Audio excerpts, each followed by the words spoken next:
తరువుకొస్తున్న మృత్యువుని కూడా వాయిదా వేయించడానికి శివాగమంలో మార్గం చెప్పారు. అన్ని వేళలా నేను దాన్ని వాడుకోమని చెప్పను, కానీ తరువుకొచ్చేస్తున్న మృత్యువుని కొద్ది కాలం వాయిదా వేయాలంటే సుశిక్షితంగా ఉంటే ఆ శివాలయంలో ఒక అభిషేకం చేసి వాయిదా వేయచ్చు. శివాగమం చెప్పింది. ఖచ్చితం మేం చెప్తున్నాం ఇదే మార్గం, ఇది తప్ప వినా మార్గము లేదని చెప్పేసింది. అంత శక్తివంతము శివాలయం అంటే. ఆ శివారాధన చేసి చేసి చేసి చేసి చేసి శివస్వరూపులైపోతారు.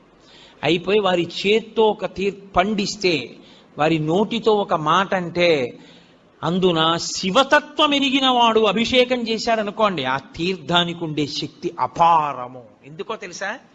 నా రుద్రో రుద్రమర్చయేత్. రుద్రుడు కాని వాడు రుద్రుడిని అభిషేకం చెయ్యకూడదు. శివతత్వము పరిపూర్ణముగా తెలుసున్నవాడు రమించిపోతూ శివాభిషేకం చేశాడనుకోండి,